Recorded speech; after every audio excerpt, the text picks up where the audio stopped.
the thing about any creative pursuit, any creative project, is that there will invariably, inevitably be dry spells. No matter what you're doing or how passionately, inevitably there will be a dry spell in any creative process. And for most creators, not such a big deal, right? It's kind of woven into the process of creation. If you are a novelist, you write your draft or you finish your 10th draft and you take a break. The expectation is that you will take and will need a break just to recharge the batteries, recharge those creative juices. Similarly, a musician made your record, done recording, take a break, or you did a tour and had a run of shows, and you take a break. Similarly, a painter, even an athlete. Even an athlete has a season, and the expectation is at the end of the season, you take a break. You take a break to rest your body and recharge. If you are an NFL football player and your team didn't make the playoffs, you got most of the year where you're taking a break. It is just woven into the fabric. So it is, or at least it used to be with network television. You watch your 22 episodes or whatever it is, and then the summer off. It's built into the DNA, it's built into the process that you'll take a break. The problem for your weekly podcaster is that for most of us, it's not built into the process to take breaks. And they scare you. They scare you out there with the podcast best practices, which say you must be consistent in delivering your episodes. And so your humble weekly podcaster, week upon week upon week upon week, just keeps churning out those episodes. And some people can do it. Blind Boy has managed to do it every week for 7 damn years. Some of us just don't have that kind of talent. Some of us come upon points where we just don't have anything to say. And that's been me. That's been me. I took a week off after Christmas, and when it came time to record, just didn't have anything to say. And then another week didn't have anything to say, and then another week didn't have anything to say, and I'm not sure I have anything to say now either. But sometimes the cure is just to sit in the chair and give it a go, which is what I'm doing, so we'll see if I have anything to say after we do the thing.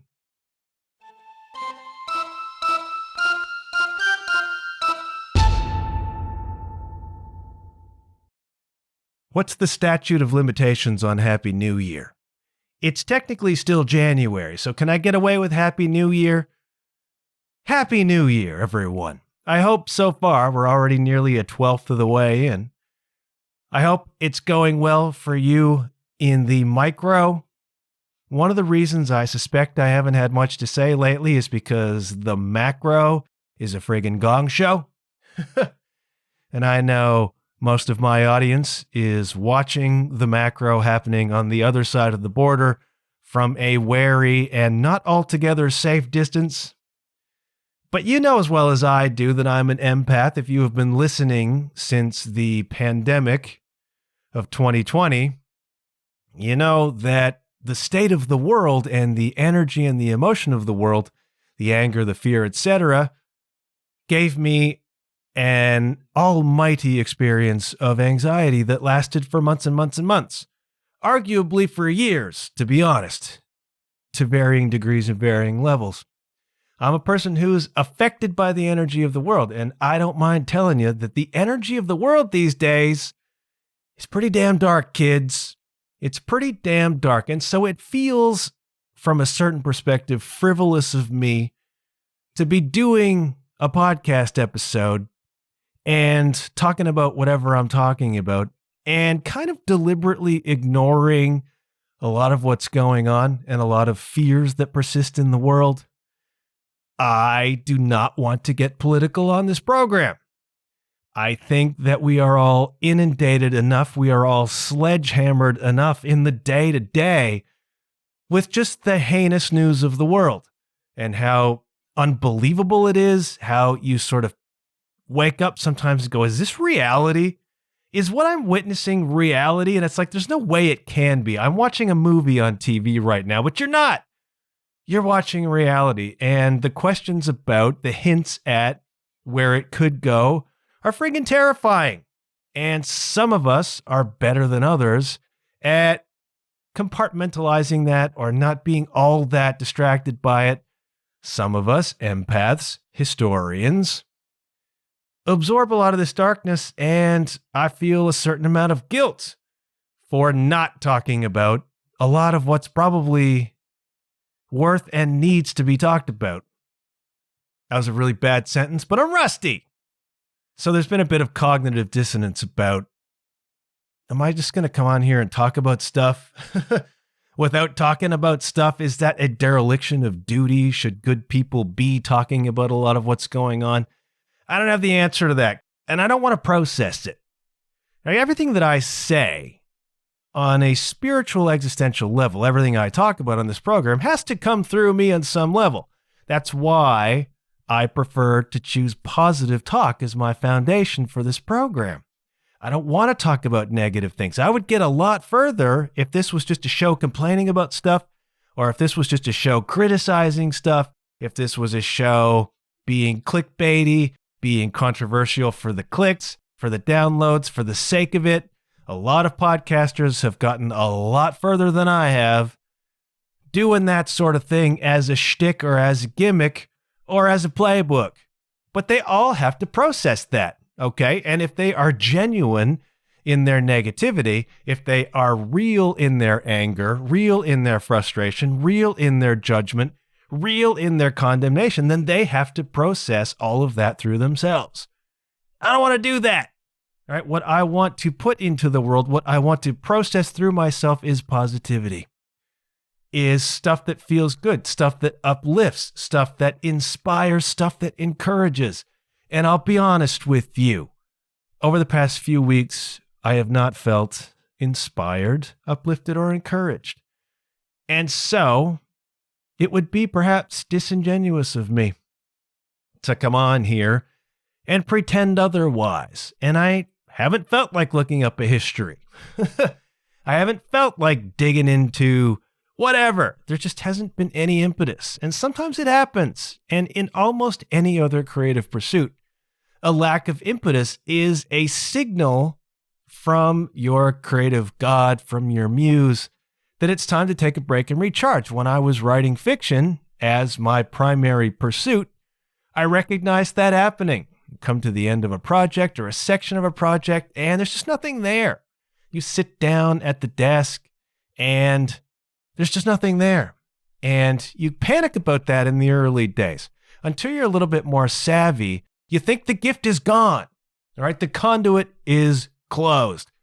It's all come through me, and it's gone now. And I'll never write anything ever again. But then as you get a little more savvy, you realize, well, I will in a day or 2 weeks or a month. The conduit will recharge. Sometimes it just needs a minute to find itself again. And then the creative energy, the creative impulse comes back to you. But you take a break. Right? That is built into the fabric of that creative process.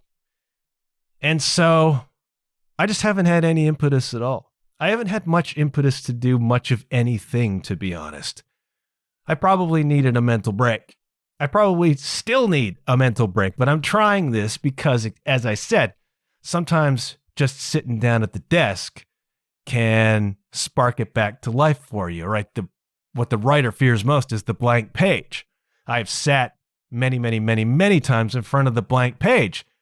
An intimidating thing. Where do I begin? How do I begin? And you shut yourself down, right? You close yourself off so that you don't have to start and find out you got nothing.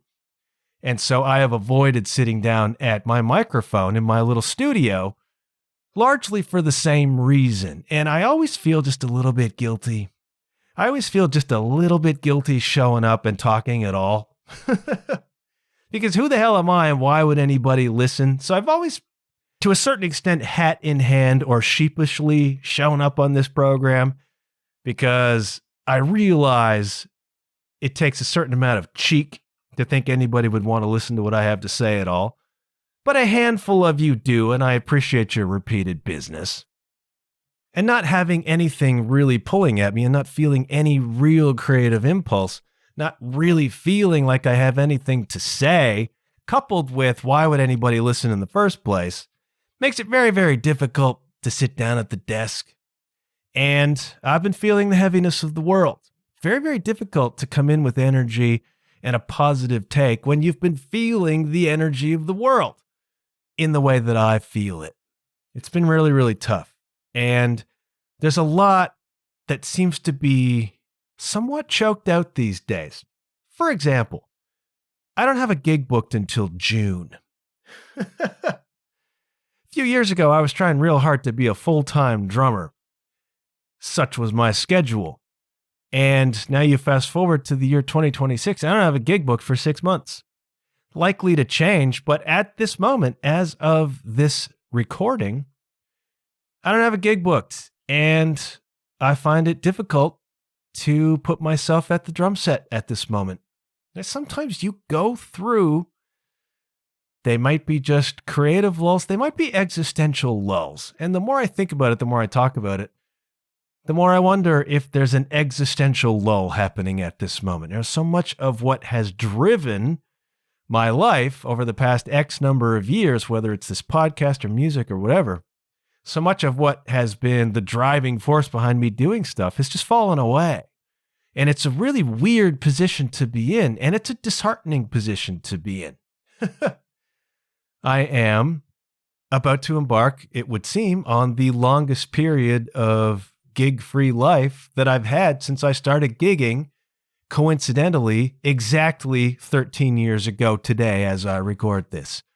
Oh yeah! Now, if you're listening to this on my Wednesday release day, it's not 13 years ago today, all right? It's 13 years ago Monday, which is when I'm actually recording this, that I stepped up onto the stage for the first time, knees shaking, terrified, to perform for 30 friends with my band at the time, Hiroshima Hearts. It was my first public performance as a drummer in probably damn close to 20 years. And in that 20 years, I had developed an enormous stage fright and an enormous self-doubt.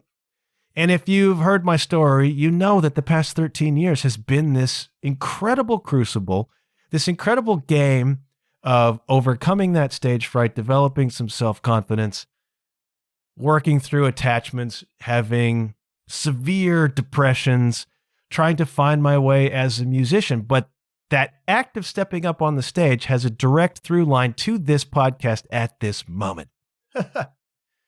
But this is the longest, if it goes, this is the longest spell I will have had since that date of not playing a gig. And it's a really, really weird thing. And I haven't played, by the way, since November. So it's not like it's a 6-month thing. It's turning into maybe a 7 or 8 month thing. Again, it's going to change. I will be shocked if I don't play between now and June. But it's like this really bizarre slowing down of the world. So the impetus to practice hasn't really been there. I've had a hell of a time just sitting myself at the drum set at all. And that tells me that it's an existential lull. It tells me that I'm not quite right. One of the things that matters with self-awareness is that you can recognize the clues when you're not quite right. You know, when your alignment is not quite there. Struggling to come up with the motivation to do the podcast is another clue that, hey, bro, you're not in alignment. Something is not right with you. And there are a variety of things that could be influencing that. Certainly the state of the world is one. Gigs drying up is another. How friggin' awful the winter has been. I'm a person who is affected by that. All right. And if you need a cure, incidentally, for the wintertime blues, and anybody who lives in my part of the world is probably feeling them because the snow arrived here in November. Now, we had a string of years where it was like, is it going to be a green Christmas? And this is recently, like in the past, if you go back 4 or 5 years, It's like it could be a green Christmas. And it was like December, late December, snow was showing up. Last year it came early and stayed. This year it came in friggin' November and stayed. And it's been awful ever since. I just came in from shoveling again, and we're in a deep freeze where wind chills over the weekend. This part of Ontario, Canada was listed as the coldest place on earth over the weekend. There's been no sun. Today it came out a little bit. It's been gray. It's been cold. It's been snowing every day. And for people like me who are affected by the weather and who have a deep personal offense about winter, it's been hard. And so it takes a certain amount of character. It takes a certain amount of strength to survive the winter in this part of the world. And so it hits you. And so that's been a factor probably too. There are a variety of factors where I just have not felt a great impetus for life, a great impetus for things. And that's not a cause for alarm. If you're self-aware, it's like, okay, well, what's your energy telling you? Now, you don't really much feel like doing the things that are supposed to be your passions. And you're not feeling super happy in a lot of cases. I am playing a lot of pickleball. And sometimes that's making me angry too, by the way. Not all the time, some of it. And there's a temptation to become very frightened about that. You know, when you hit these existential lulls, there's a temptation to be worried, especially if, like me, you have a history of anxiety, you have a history of depression, and you know how deep and dark that can get. And there's reason to be frightened of that. But if you've been through this enough and you've done a little bit of work on yourself and you've developed a bit of self-awareness, you can look at it and say, well, okay, I'm having an existential lull and there's no reason to panic, right? There's no reason to be alarmed by that. It is a message. It's a couple of messages. A, it could just be a message that you just need to take a break. And I have done over the past few weeks. Just take a break, right? Something is pulling your energy. Something is maybe stressing you out. I mean, I'm still on the edge of uncertainty here with the ongoing separation, with my contract ending. You know, it's not hard to fall into a bit of money worry. I default to worry. I'm still working on defaulting to curiosity and optimism. Difficult to do when you're having an existential lull. But if you're a little bit self-aware, you can look at it and say, okay, well, my energy's not right. I'm a little bit down. I'm a little bit low ebb right now. What's the message? You know, what is life asking me to do right now? I've done a whole episode on what is life asking of you, either in your circumstances or the way you feel or what's going on. And what is life asking you to do right now? If you are in a situation that you know you don't want to be in, and it's draining your energy and it's sucking your soul away, well, what is life asking you to do? Is life asking you to alter that situation? Is life asking you to exit that situation?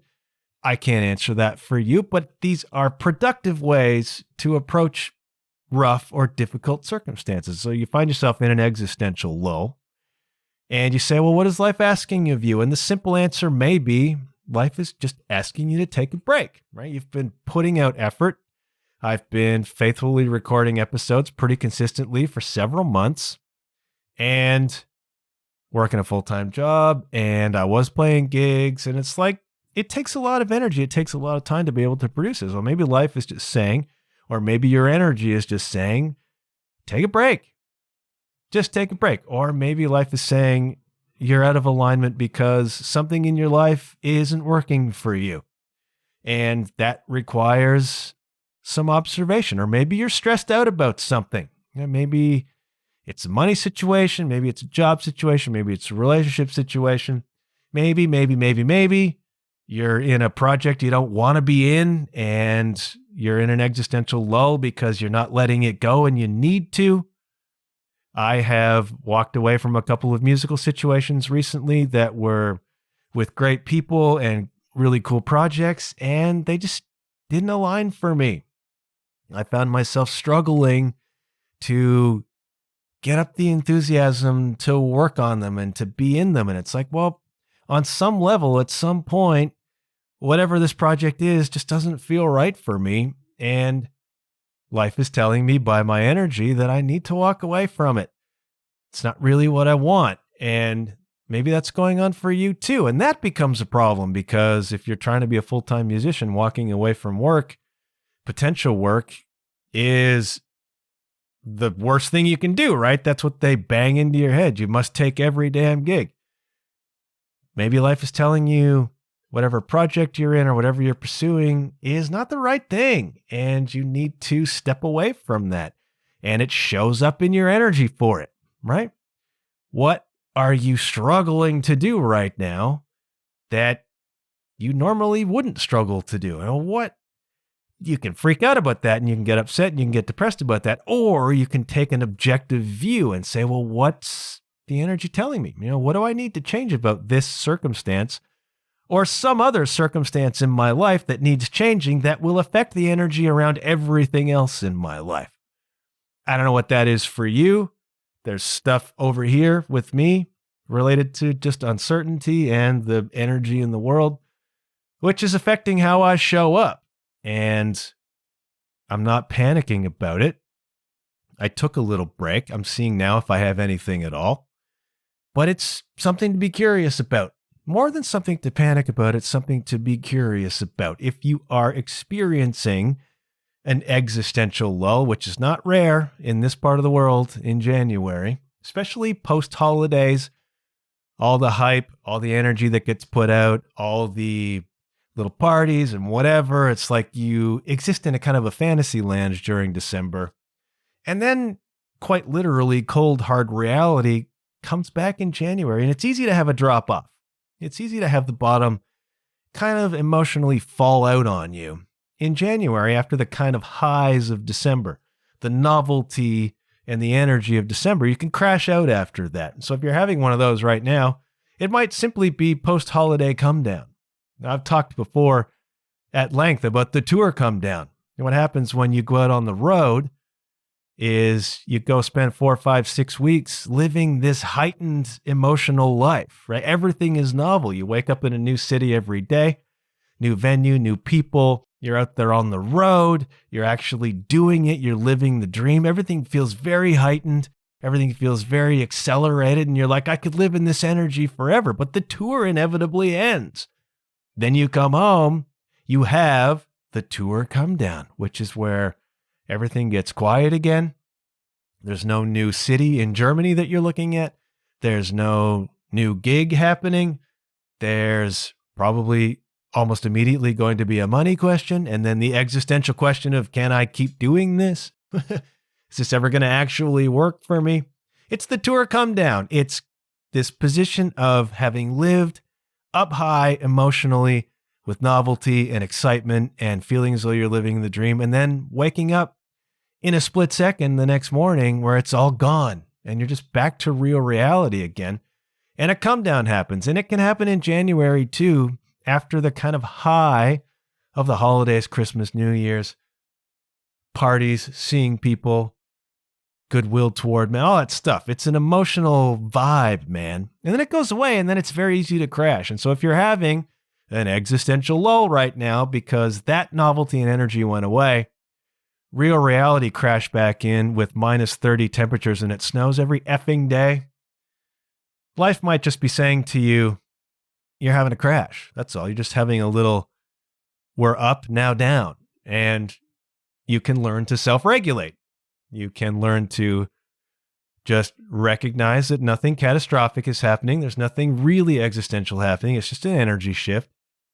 It will come back, and so you focus again on your practices, you getting your exercise, eating well, getting sleep. Maybe you're meditating. Maybe you are immersing yourself in those things that still give you joy.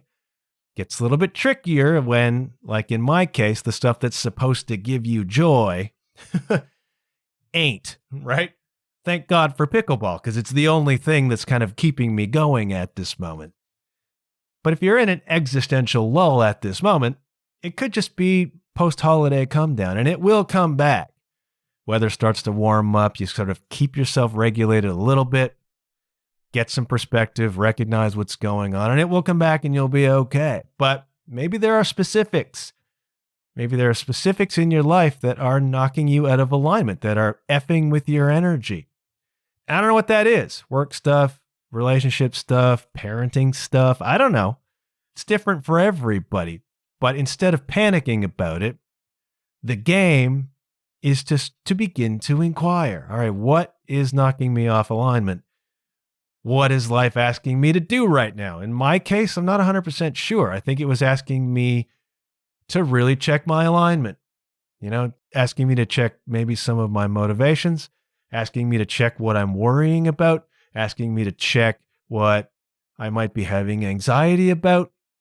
And that could be any number of things, right? That is for me to inquire into. But this is one of the keys of self-awareness. Self-awareness is being aware of yourself. So some people, they come to where I'm at, which is an existential lull, bit of a downer. And instead of inquiring as to why and what it means, they just give in to the dark feelings. And that just starts the spiral, right? And if you've been depressed before, it's a real problem because you know where that spiral leads. And it's one of your great fears is to be down the well again. You don't want that. But if you're not really self-aware, then you can't avoid it really. And it just perpetuates itself. I'm not very happy. I don't know what's going on. These things aren't working for me. I don't find any joy in anything anymore. Life is always going to be hard. I'm always going to feel this way. I don't like feeling. And then it just begins, right? The churn begins. And you lose yourself in those emotions. You let those emotions rule you. And it's a very easy and a very human thing to do. If you've done a little bit of work, you can recognize those emotions and you can say, okay, I'm feeling this right now. I'm feeling an existential lull. I'm not feeling much motivation to make my podcast. I'm not feeling much motivation to sit down and practice the drums. I'm not feeling a great deal of optimism about these things that have been my pursuits. And you can feel bad about that, but instead of engaging the emotions and going down the rabbit hole and making it far, far worse, you can pull back and say, okay, what's knocking me out of alignment? What is life asking me to do right now? In my case, life is asking me maybe to question, let's say musically, what it is I do want. What is it that I would enjoy experiencing right now as a musician? I've tried to sit down and just play for fun. Haven't done a whole lot of that in 13 years because I've been a gigging drummer learning people's music. Maybe life is asking you to reconnect with your instrument, reconnect with your hobby, reconnect with whatever it is that you have been passionate about in the past. On a fundamental level, go back to the very beginning. Maybe your motivations have changed. Maybe the pressure you put on yourself has changed. I don't know. This is you. But instead of engaging with the dark emotions and letting them suck you down underwater, you take an objective step back and you say, okay, well, what am I feeling? And what is it asking of me? Where am I out of balance? Where am I out of alignment? And that's a healthier way to begin regulating yourself because you can stay objective and you can say, okay, I am feeling this, but I am not these feelings. All right? There are reasons for this. And when I begin to understand why I'm feeling this way, okay, I can begin to mitigate that. I can understand why maybe my relationship is making me feel this way. And okay, I can take steps to alter that, whatever, or my job, or whatever it is. If you don't engage the emotions or don't give in to the emotions, you can begin to be objective about how to change the circumstance, which should have the effect of changing the emotion. In my case, I feel like life is just asking me to take a break and really feel whether I want to continue, let's say, doing the podcast, or even, scary as it sounds, whether I want to continue being a working drummer. I do in both cases, but it's like there needs to be some renegotiation. The fire has to be relit. Difficult for an empath like me. Maybe it's easier for you. I don't know. I don't know what life is asking of you, but I'm realizing again, it's time for self-inquiry. And self-inquiry is an antidote to being sucked underwater by the emotions. You can change your circumstances. This is a conversation I've had with more than one person over the course of the holidays. Really, really interesting. Several people, actually, that I talked to over the holidays, all of whom are of a certain age bracket, of a certain vintage, beginning to talk about regrets, beginning to talk about what they didn't do when they were younger, beginning to talk about stuff that they wish they had tried or wish they had experienced or wish they had done. And what frustrates me is that almost every one of those conversations, the person seemed to be saying that it was impossible to do now. It's impossible now to live abroad. It's impossible now to get a certain job or to travel, to have this experience or that experience. And I'm like, have you listened to my podcast over the past 6 years? 13 years ago today, I stepped onto a stage for the first time in 20 years as a 40-year-old, or very nearly, and lots of people believed at that age it was too late. And then I went on this 13-year odyssey of becoming a working drummer and then a touring drummer, a recording drummer, playing all over Europe, playing in the States, playing all across Canada, making videos, making records, becoming a publicist, doing a music blog, starting this podcast, all as a result of, not exactly a result of stepping on that stage. That was a result of finally putting myself out there a year earlier as a person who was willing to jam with somebody. That one small step of courage, that one small step through fear as an almost 40-year-old that unleashed a 13-year run that has been utterly transformative, utterly life-changing. And if you're listening to my podcast and have for years, you know that that's the message. Everything awaits on the other side of your fear. And so I know a lot of people in existential lulls right now because they're lamenting that things were different. They're lamenting that they had traveled. Well, travel then. They're lamenting that they never lived abroad and they wanted to. Well, live abroad then. You can. I get frustrated by this attitude that it's too late or you're too old. It isn't. I've had other people lamenting that they don't have a community. They don't have a social life anymore like they used to have. Get one. Get one. What is stopping you? I've had other people, and it's a tough one, lamenting the relationship that they're in and feeling as though they can't get out of it or never will. And it's like, I'm not going to be the one to tell you, but you can change any circumstance you want. And I run up a lot of people, especially of a certain age. I run up against a lot of people of a certain age who feel at the time when they are most powerful that they are powerless. Powerless to go and have the experiences that they wanted to have. Powerless to do the things that they always wanted to do. And you're at your most powerful right now in your 50s. You've probably got some experience behind you. You've probably got some money behind you. You're more powerful than you've ever been. You are more equipped now than you've ever been to do and experience the things that you want to do and experience. And you are also, a lot of you, running up now against the ultimate motivation. Gary V, give us 3 words of motivation. You're gonna die. You're gonna die. And most of us who have reached a certain age and have watched our parents go or are beginning to are recognizing the reality of mortality and recognizing that in our early 50s, we don't necessarily have all that many really good, healthy years left. And so now is the effing time to stop all the BS and stop lamenting and stop holding on to stuff that is not right for you, does not fulfill you, does not work for you, brings you down, does not help you blossom into the amazing frigging human being you are. Now is the time. When you're in your 30s, you could say, I can do it later, because you had later. In your 50s, you friggin' don't.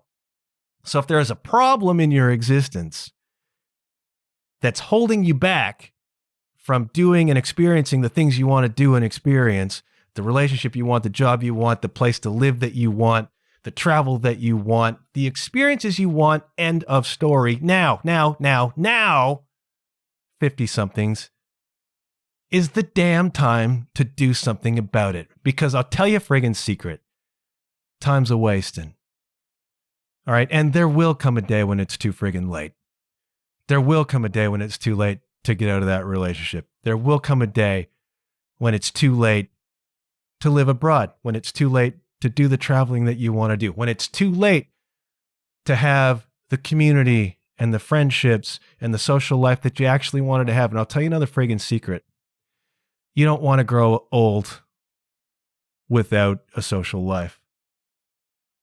All right, I've watched people do it. It's sad and it's friggin' depressing. So if you're in the 50s right now and you're like, I wish I had friends, get them. Get them. I found them in pickleball. I had a choice to make 13, 14, 15, 16 months ago when my wife and I separated, and I still maintain friendships with our friend group, but it's not like it was. I had a choice to make. It's like, I need a new community. I need new people to help me through this. And there are a wide variety of places a person can go to find those things. I have a good friend who joined a cornhole league. Terrific. I immersed myself in pickleball. I plucked up my courage, went as a solo to drop-ins, went as a solo to group lessons, began to meet people, and now I'm on the pickleball court at least 5 days a week, most weeks. And I've made wonderful new friendships. I know a lot of new people. I have met some of the most wonderful and extraordinary people who have made my life better as a result of having done that.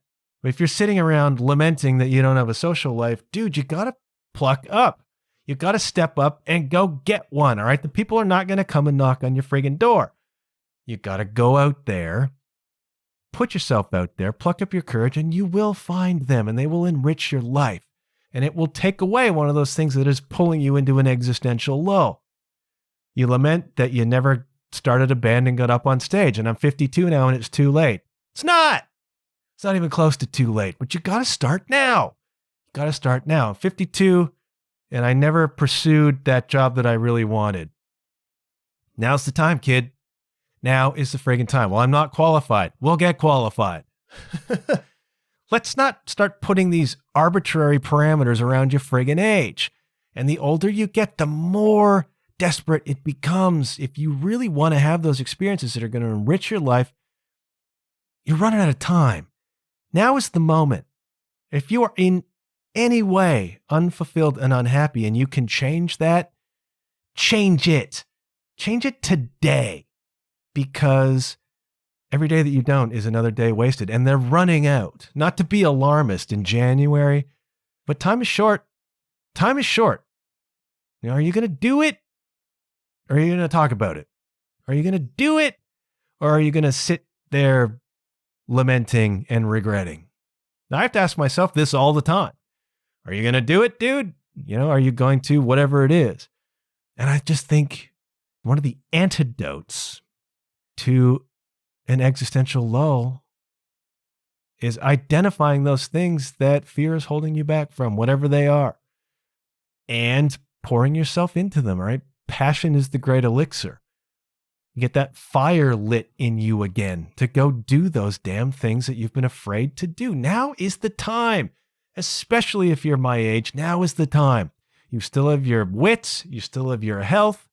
You still have the wherewithal to go off and experience those things that you want to experience, to live life on your frigging terms, and to be as happy and fulfilled as you're capable of being. I'm talking to myself right now because I'm in an existential lull and life is asking me to decide what I want, I suppose. What do I want as a musician? What do I want as a podcaster? What do I want that I'm not doing right now? What do I want in a relationship when the time comes? Get focused on that. And if there's stuff that you know you want to do, and you genuinely do want to do this and you're just holding yourself back for some reason, you don't have a whole lot more time. You don't have a whole lot more time to get off your ass and do it. So I wanted to be gentler. I didn't know I had anything to say. And then all of a sudden I went on a 40-minute rant because I'm as frustrated with myself as I am with some of the other people that I talk to. But the older I get, the more I realize time's a wasting. And a lot of us are settling. A lot of us are settling for circumstances of life that do not honor us, that do not fulfill us, that disrespect us. And you have a choice in this moment. You have a choice in this moment whether you are going to persist with those circumstances of life or whether you are going to go out and live an experience on your own terms and have the joy, happiness, fulfillment that you actually want and deserve. There's a quote. I'll leave you with a quote from Stephen King. Stephen King said, "You can, you should, and if you're brave enough to start, you will." It's always about fear, isn't it? It's always about fear of the unknown holding us back. Well, I'm here to tell you that in 2026, with the world going to hell in a handbasket and time running out, now's the friggin' time. Go travel. Go live abroad if that's what you want to do. Go see your favorite band play in Vienna. Go to Berlin and see Ghost like I did. Go on a tropical vacation by yourself. Go meet the person of your friggin' dreams and live the fulfilled, happy, mutual relationship that you deserve. Start a band. Join a band. Start playing the guitar again. Now is the frigging time. Now is the frigging time. So go, like Stephen King said, and be brave enough to start. And tell me about it, okay? I had no idea that I had that in me, but it feels a little bit better, actually. It lifts the existential cloud to rain just a little bit. So I'm doing that at this moment. Thanks for waiting on me. Thanks for hanging around. I do have new merch. I'm thinking about starting a newsletter. I don't know how much time and energy I've got, how much more time and energy I've got to put into this thing. Thinking about starting a newsletter. Got new merch, john-huff.com/shop. And ratings, reviews, always welcome. Share these episodes if you're getting something from them. Please let me know. I've missed hearing from you. I hope you're all well. I hope you've had a good new year so far. I hope things are working for you. And if they aren't, don't freak out. Don't get depressed. Inquire as to why they're not working out, what life is asking of you. And think about what it is you really want and then just do it. Just freaking go and do it, man. Time's a wasting. Life is short. And let's grab it, shall we, kids? Talk to you soon.